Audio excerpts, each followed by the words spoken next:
Yeah, I'm married. Doesn't matter. You do that for me? Really? Yeah, I'd like that. Who are you talking to? It's Jake from State Farm. Sounds like a really good deal. Jake from State Farm at 3 in the morning? Who is this? It's Jake from State Farm. What are you wearing, Jake from State Farm? Khakis. She sounds hideous. Well, she's a guy, so... Another reason more people stay with State Farm. Get to a better state. Yeah, I'm married. Doesn't matter. You do that for me? Really? Yeah, I'd like that. Who are you talking to? It's Jake from State Farm. Sounds like a really good deal. Jake from State Farm at 3 in the morning? Who is this? It's Jake from State Farm. What are you wearing, Jake from State Farm? Khakis. Hey, do they ever ask you what you're wearing? Yeah. Red sweater, button-down shirt. Like a good neighbor, State Farm is there.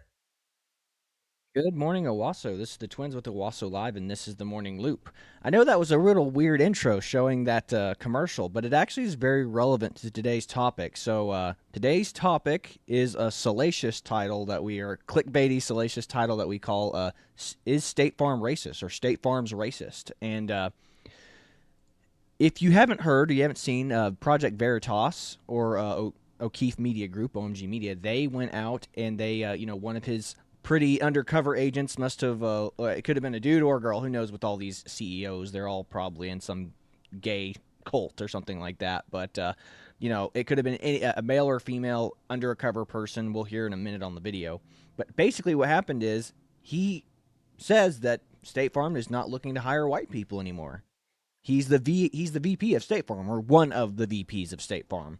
So we'll go ahead and check out this little clip, and you guys can just be in shock and awe. And what, again, these people are just brazenly saying. Again, thank God for James O'Keefe, and originally he was involved in Project Veritas before, I don't know what happened. They forced him out of there, and now he has OMG Media Group. So check this out. Where the Palisades are, there should never be houses built in parks. Where, people want to be built in areas where there are, natural areas around them. Yeah. For their ego, but they're also, it's a desert.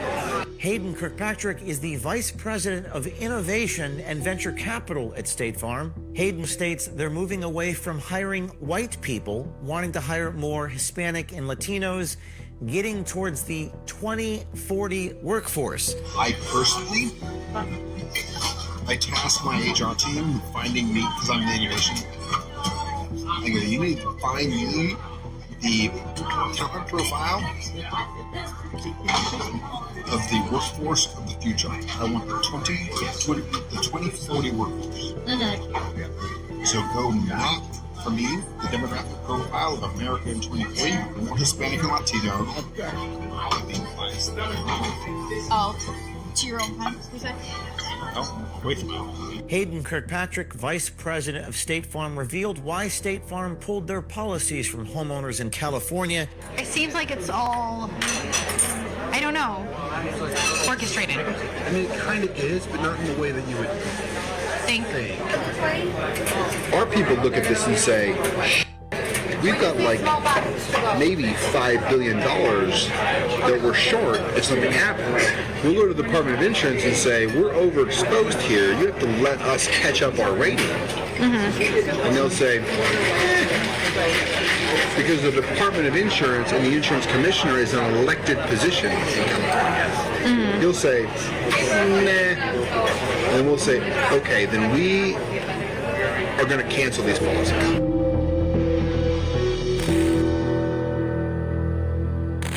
Well, there you go, guys. So, what an odd thing to say. Again, if equity or diversity, equity, and inclusion was really the goal, I mean, equity, they're 12% of the population is black, 14, 20% Hispanic. So, if that's how you're hiring, State Farm said 60% white working force, 20% Hispanic, and 12% black workforce. Mm-hmm.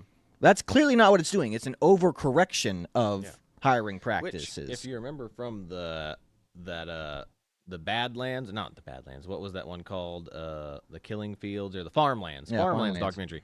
That's how Africa actually does it. Like that's why white people can't find jobs because they have to have the diversity quota as the population size. So there can only be like a 10%, 10% like white population in the workforce. Yeah.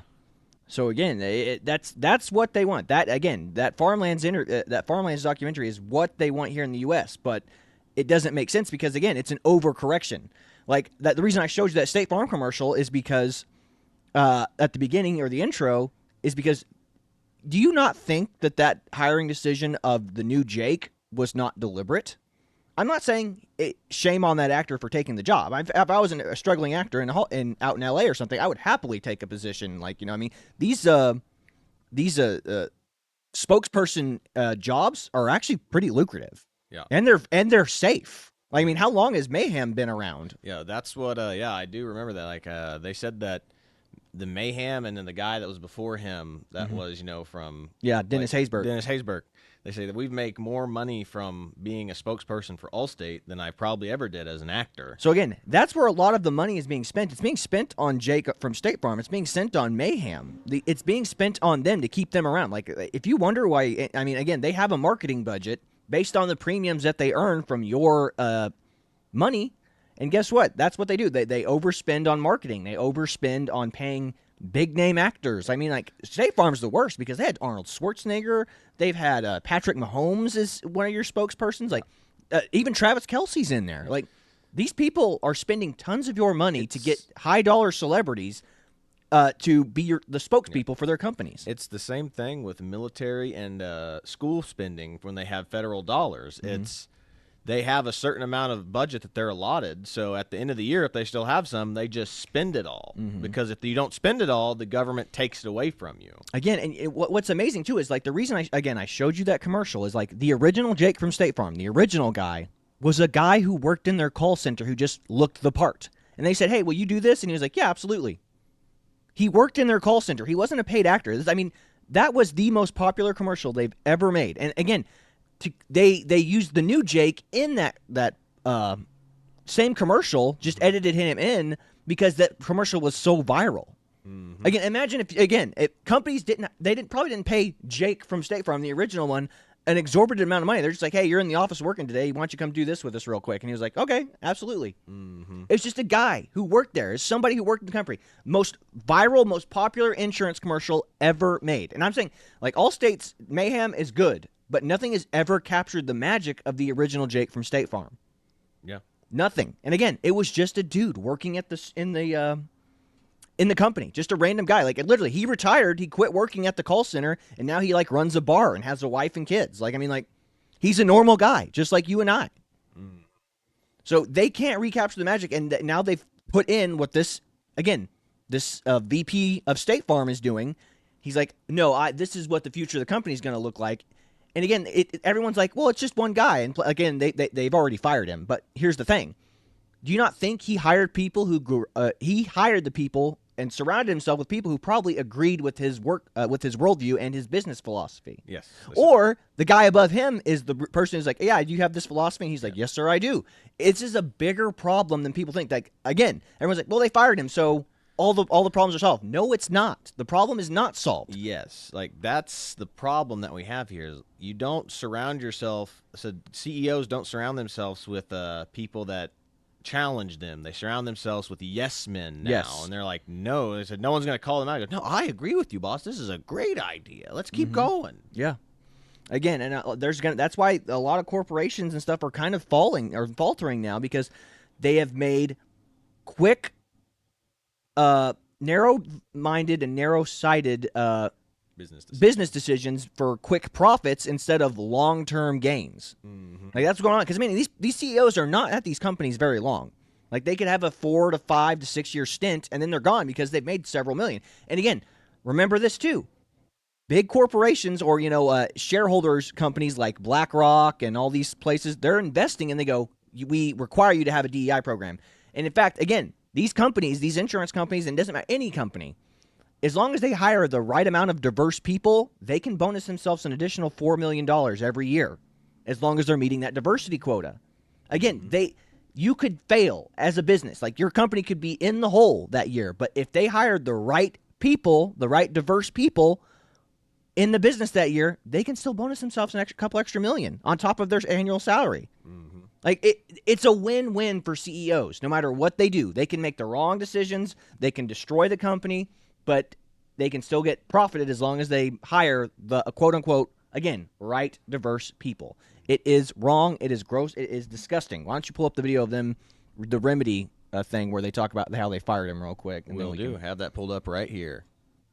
State Farm just contacted us and told us they have fired the vice president of State Farm after the video showing him saying that California residents, quote, shouldn't build in a fucking desert, and saying that he is, quote, biased against his own kind, white people, that he wanted to hire more Hispanic and Latinos. They have fired this guy. This is from Gina Morse Fisher at State Farm. She's the corporate communications specialist. We called everyone in the company all day. Gina Morse Fisher writing, quote, these assertions are inaccurate and in no way represent the views of State Farm.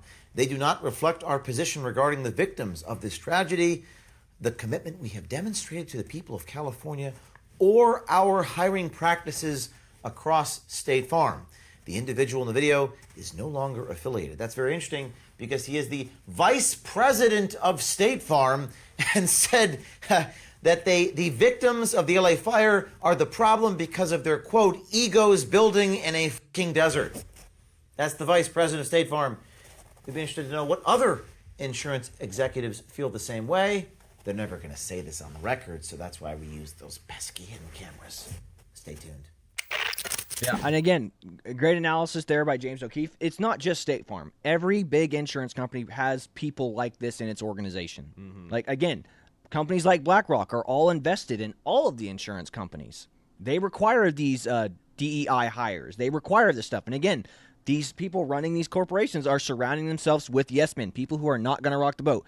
You know, like the CEO of State Farm, the CEO of Allstate, the CEO of wherever. I mean, again, they can say these brain-dead, stupid things. Like, they can have their PR department have them say a stupid blanket statement like they've done at, like, Super Bowls or, college bowl games and whatnot. And it doesn't matter because it's so out of touch. Like the one with the guy who runs Allstate, like, and that was so bad because he was, like, blaming...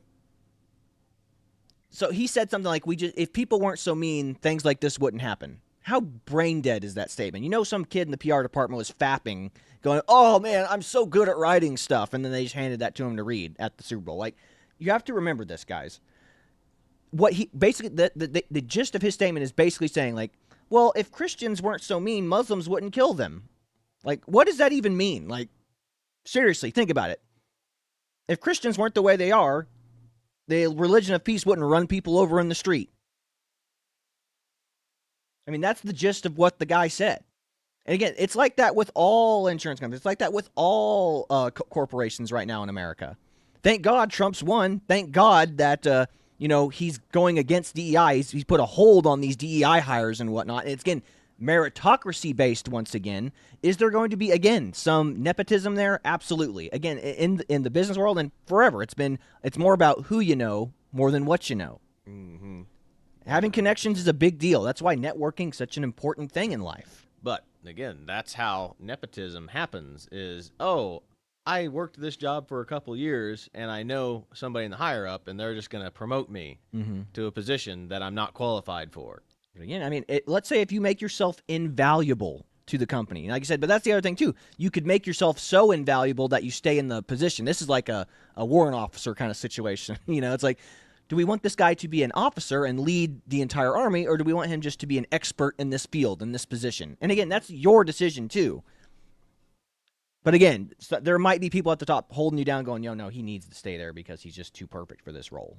Mm-hmm. So, again, I'm not saying the world's perfect. Life's not perfect. Life's not fair. Again, if life was fair, we'd all be nailed to a cross because we're sinners. You know what I mean?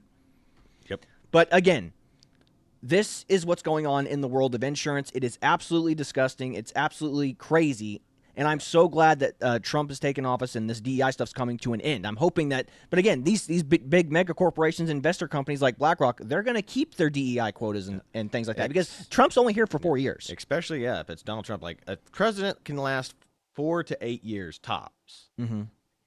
These companies and corporations and the deep state are forever. Yeah. Unless Trump can get them all, can root them all out. But that's right. That's why we need to limit the government, not to maximize the government. Absolutely. So again, that the hiring of the new Jake from State Farm was a deliberate decision. I don't dislike the kid. I don't fault the kid for taking the job. But all this stuff, it's very deliberate and it's very obvious when you see. Mm-hmm. Which brings us to our next topic, which this just goes to show you the state of absolute chaos in insurance right now. And this is a guy that went viral. I'm sure a lot of you have already seen this, but he went viral for posting a phone call to his insurance company saying that, his daughter had an ambulance trip to the hospital and he got a bill in the mail for $600. And he's like, well, I have insurance, so I should have this actually be cheaper. So he sends back the note to the insurance company. It comes back and it's like $1,300 to $1,400. I forget the exact price. Yeah. And then he makes a phone call to him and goes, why did it go up? And just like, because you're insured, only uninsured people get this discount. It's an uninsured discount. So again, it's becoming to the point where it's cheaper for you not to have insurance. And that's a deliberate thing by the Californian government. Mm-hmm. To punish people who are doing the right thing and to reward people doing the wrong thing. Yep. Yeah, let's watch it. Show us. Let him speak for himself. How can I help you? So I think there's a mistake on the bill, but maybe you could help me out. We got a bill, and then we realized that you guys didn't have our insurance, so we sent you the insurance, and it looks like the bill went up. Yeah, the first bill we got without the insurance was $600, and then the second one was almost $1,300. Okay, yeah. So that the first invoice you received, that's a discount that you receive if you're uninsured. So you're not eligible for the discount since you are insured. And so the bill was $2,342.14. We billed your insurance. Your insurance only paid $1,078.85.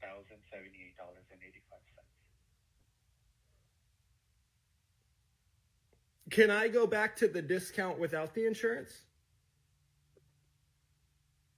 No, sir. You're insured, so you're not eligible for the discount.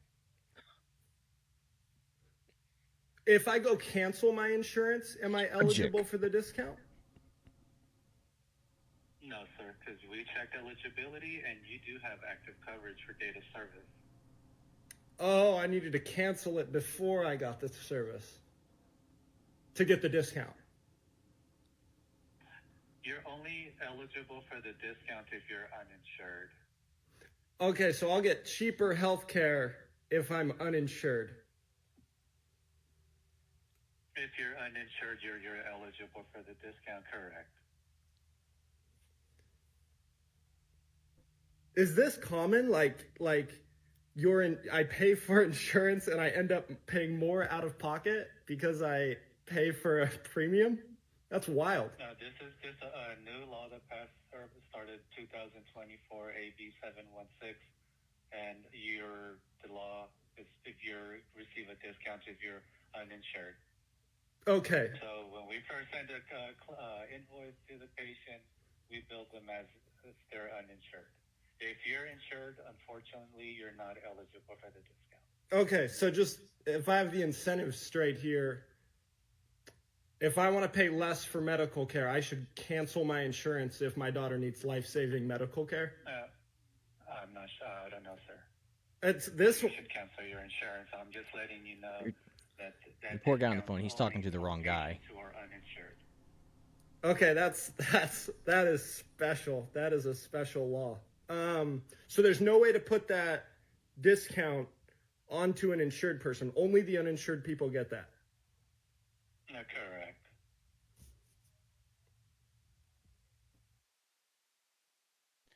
Okay. So again, this is the result of people like AOC And Alexandria Ocasio-Cortez, tax the rich. Well, he can afford insurance, so he should pay more. And the people who can't afford insurance, they should pay nothing. Yeah. Again, what sense does this make? This poor guy pays for a service, and the service does no good for him. It's like, I pay more, I am punished more for having this service than I am if I don't have this service. What's going on here? It's the joke that I always tell everybody, like when I work in insurance, because we do work insurance. Just like I always tell them, I go, if all else comes to fail and the world starts coming to an end, insurance is the first thing everyone's stopping paying. Yeah, absolutely. I mean, because it's just this mythical thing out there in the ether. It's like the way I describe what this guy's talking about here. It's like having uninsured motorist. You, the responsible insurance person, or the person who has an insurance policy, pays for uninsured motorist because you're insuring the 40% of drivers in the state of Oklahoma that don't have liability insurance on the off chance they hit you and they don't have insurance to pay your medical bills. You pay yourself to go to the hospital. Mm-hmm. You're paying on your own policy to go to the hospital. You're paying more on your insurance policy to insure yourself against the people who don't have insurance. It's crazy. But again, this is just, it's another example of risk, an example of people who don't give a crap or can't afford it, you being punished for people who can't afford it. That's what it is. So, I mean, at least in the case of car insurance, it's a little bit more reasonably priced, I would say. Maybe it's anywhere from like $20 to $100 more on that policy, but still. Yeah. It's not, at least it has some value. Like that right there, that health insurance thing, that had no value. It's like, okay, so be uninsured, pay $600 to get all my daughter's stuff taken care of. Yeah. Well, that's what I'm going to do. You're incentivizing people to you're incentivizing the insurance industry to fail at that point. You're incentivizing the medical insurance side of the industry to fail. Yep. Like, what's going on here? It's, again, and this is the thing, too, is like the Democrats and the leftists are like, well, poor people need to have health care, which, sure, they do, but you're forgetting, like I said, so the rich need to be taxed more or, pay more in insurance. You're forgetting that this also affects that person who's barely scraping by, who's doing everything right. Mm-hmm. The person who's like, I can just afford to pay all my bills, my car payment, my insurance, my home bill, or renters, whatever, and they're still got the other insurance that they have, and they're still getting to pay more. Why are they paying more? Yeah, I mean it's wild. I don't have all the answers, but this is a big issue. And again, this poor guy, like, what is he gonna do? I mean, just cancel all your insurance policies. Why not? I'll save more money that way at least. Mm-hmm. I'll roll the dice. I mean, that's what people are gonna do. People are gonna rather roll the dice than get insurance coverage and be safe. Yep. Which I have this next one here. He follows up with his last video. With the talking about how there are certain politicians that are advocating for this thing that are actually on the boards of these insurance company, or not that are have huge financial portfolios in these health insurance companies. Oh, so it's very fascinating. You don't say. Yeah, you don't say. You mean tell me he's advocating for something he has heavy stocks in? Makes sense to me. I made this video a couple days ago about how my daughter's ambulance bill doubled after I told them I had insurance. And I've learned so much since then I got to share with you. Like, did you guys know that all these politicians here, they identify as heterosexual? But that can't possibly be true the way they're trying to screw all of us every day. I think it's more like pansexual at that point. But look at all these people. This is a list of people, and just recently, who are buying United Health Group stock. The company where Luigi did some time? But take a look at this in particular. Look at this fella right here, Mark Wayne Mullen. He sits on this committee on health. Well, that sounds like a nice thing for him to do. I wonder what the Committee on Health does for the United States legislature. Let's take a look. Oh, that committee oversees public health and health insurance statutes, which, honestly, might be like a conflict of interest if somebody was sitting on that committee and they were purchasing United Health Group stock just for funsies. I mean, there's only two real options there. Either he's too stupid to see that conflict of interest, or he thinks you're too stupid to care. Yep, I thought so. Yeah. He's an Oklahoma senator. Yeah, he got in. He's made some really good investments since he got in. Like he invested in some type of company that's in charge of the infrastructure grid in like the Oklahoma City and Tulsa area, and he's made that stock portfolio skyrocket after he invested into the company. So, again, it just goes to show you, once you get into the political realm, they appoint you all these people, you put them on staff, you pay them, and then you have somebody who's in charge of your stock portfolio. They assign that person to you, and then they go, you should invest in this, you should vote on this law or this bill, and your portfolio will fly, and then you can retire very comfortably after you get unelected. Exactly. And, like, this is what we're talking about with deep state. Like, these are guys, I don't care what politician is, left, right, if they are making money. And I said, here's the funny part. Like I said, if you didn't notice, most of the politicians that had investments in that company that, all the left is praising for killing Luigi Mangione, they were Democrats. Yeah. That were investing in it. And we have They only Mark talk Mullins. about the one Republican on there, for sure. But that's crazy. This is crazy. And look at this. I mean, this is what we hate. This is what we're talking about, is like they are advocating for laws that are financially benefiting them. This is why you need to look and see what they're invested in. If Nancy Pelosi and all them are invested in electric vehicles, why do you think Democrats have been pushing electric vehicles so hard? It's not for climate change. Yeah. It's because they have financial investments in electric vehicles. Yes. And again, they still have to pull out that tax and pay. If they pull out that stock, they still got to pay tax on it. But I mean, again, you make $400 million in stocks, you pay 40% on that. Big deal. It's like you still got quite a bit of cash. Mm-hmm. So it's absolutely crazy that that's kind of the way things are going right now. We're being asked if we fact checked that about Mark Mullen. So he's on the committee and if he invested in that. Well, I mean, that's what that guy did. Whether that's true or not, I don't know. Yeah, that's what he said. So that's his claim. That is not our claim. But if that's true, this is the problem with politicians. Yes, absolutely. And again, I mean, all you got to do is follow Nancy Pelosi. Like I said, there are people who've made millions. Just whatever Nancy Pelosi invests in, you invest in too. Yeah. Again, we aren't making that claim. That fella made that claim. If that happens to be true, that's what we call the deep state. Yeah.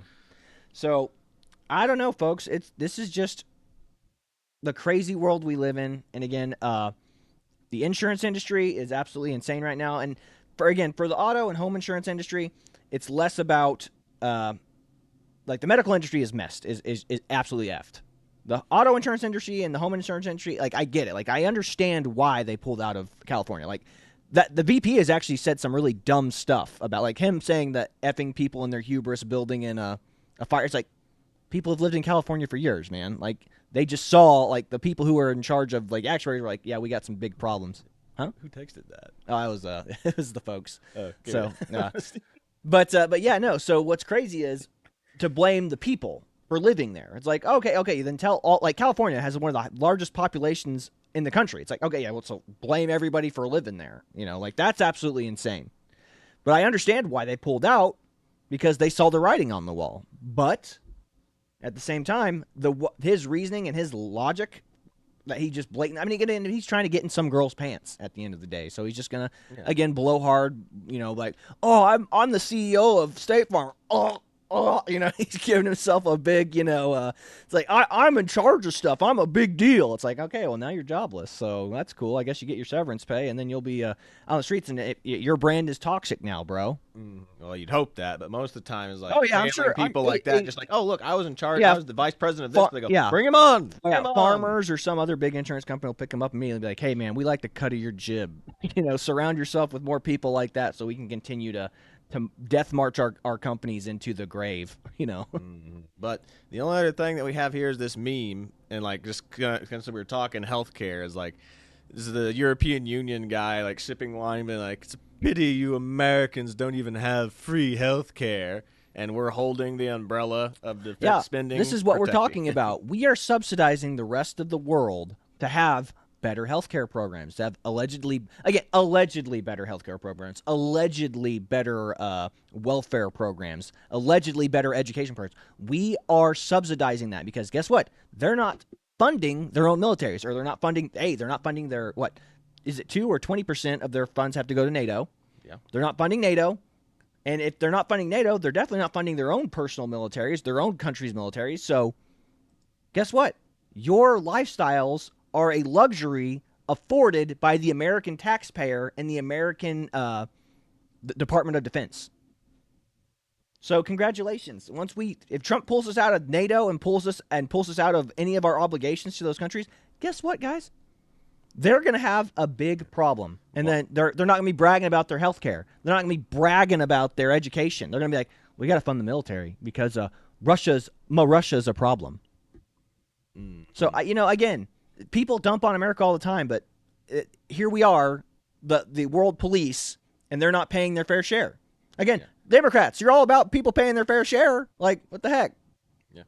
Said only comes to Americans. Doesn't matter about other countries, other nations when it comes to things like that. Because, but that's the problem. The left also doesn't believe in really having a military. They're all about, said the world, if we just didn't have militaries, everyone would be in peace, man. Yeah, no, yeah. I think all of human history debunks that, man. I mean, like I said, to differ. Look at Islam, for God's sakes. Like, Islam debunks that. As long as Islam exists as a religion, there's not going to be peace.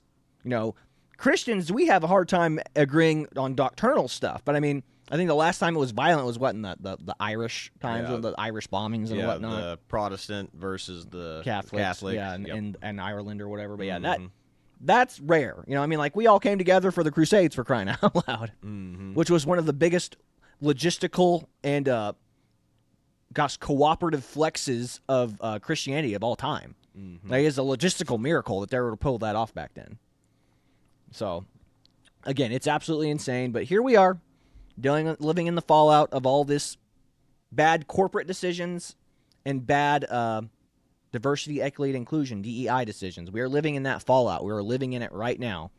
And I'm hoping these companies get a grip and somebody smart enough to tell these CEOs, be like, yeah, I would rather we need to have a CEO of one of these companies like State Farm be like, I don't care about making money from black. But again, they're shareholders, so they're obligated to take care of them. But it's like, I want somebody who runs these companies to say, I don't care about your money, BlackRock, and I don't care about your DEI initiatives. I don't care if I get to bonus myself an additional $3 million this year if I hire the quote-unquote right diverse people.